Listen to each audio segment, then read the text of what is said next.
Dear friends, here I will discuss one of the famous result in our special relativity, and that result is our mass energy equivalence relation E equal to m into c square, where E is the energy, m is the mass of particle and c is the speed of our light.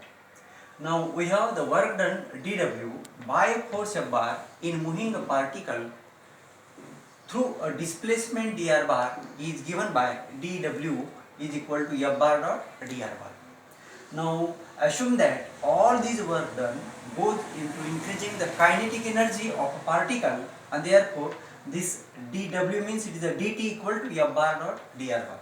So if you differentiate this like this, the dt by d with respect to time, then it is our f bar dot dr bar by dt, but rate of change of displacement is nothing but the velocity.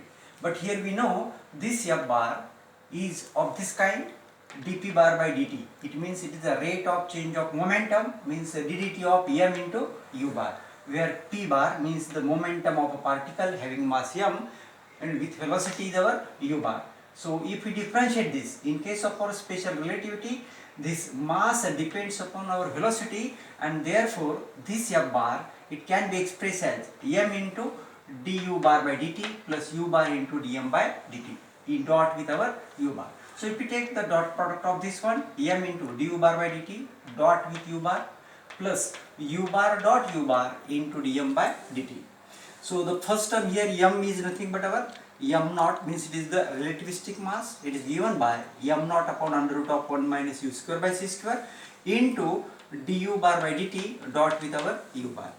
Second term, u bar dot u bar means it is a u square, and here I write dm by dt is nothing but dm by du into du by dt, and therefore here I will write dt by dt is equal to this m naught into u divided by under root of 1 minus u square by c square into du by dt, plus second term u square into du by dt and into dm by dt. The value of dm by dt, here we know it is our m naught u by c square divided by 1 minus u square by c square raised to power 3 by 2. Now here if you common out the factor, m naught u divided by 1 minus u square by c square raised to power 3 by 2 into du by dt. So the first term, from first term, what is the remaining? M naught u du by dt, this factor is common, divided by 1 minus u square by c square raised to power 3 by 2, and so in the numerator here it becomes 1 minus u square by c square is remaining from the first term, and from second term here it is u square by c square is remaining. So plus u square by c square minus u square by c square cancelled, and here we get the expression is only m naught u divided by 1 minus u square by c square into du by dt. But this product, it is nothing but the ddt of, that is, it is the differentiation of m naught c square divided by 1 minus u square by c square raised to power half. So here we get dt by dt is equal to 1 by ddt of this factor. So on integration of this, integrating both sides, so here we get 0 to t dt is equal to, on integration of this one, integration differentiation cancel, and here we get m naught c square divided by 1 minus u square by c square raised to power half, and the limits are 0 to u. It means when u equal to 0, the kinetic energy is 0.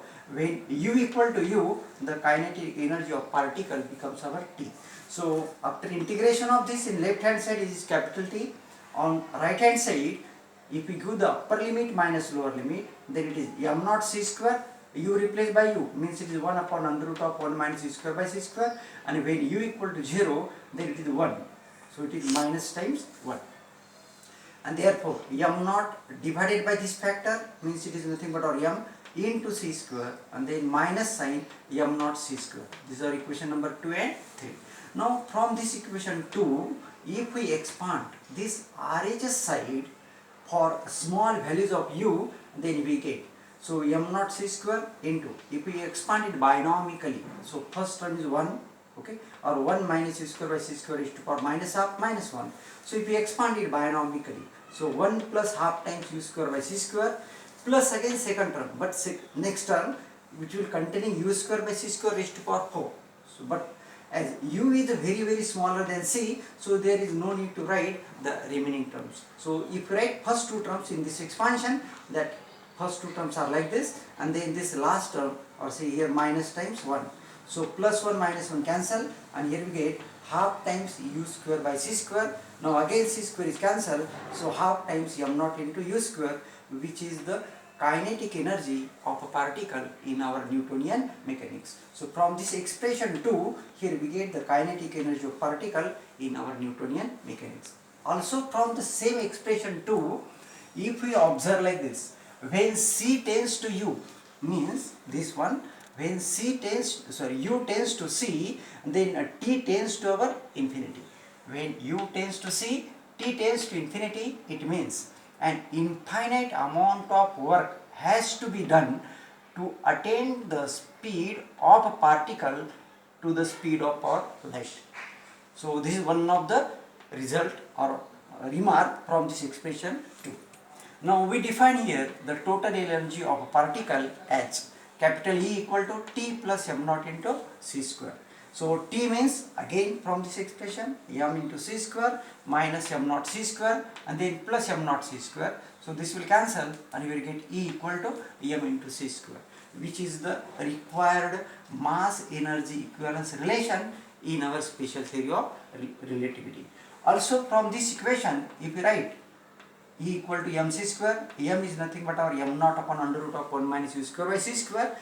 So here into c square, then when u equal to 0, then here we get E equal to m naught into c square, and this is the rest energy of a particle. So this is one of the very important result in our special theory of relativity due to Einstein. Now here I will stop here and I will suggest you to check this result from our, or if you have any difficulties or doubt, then please ask me. And thanks for watching this.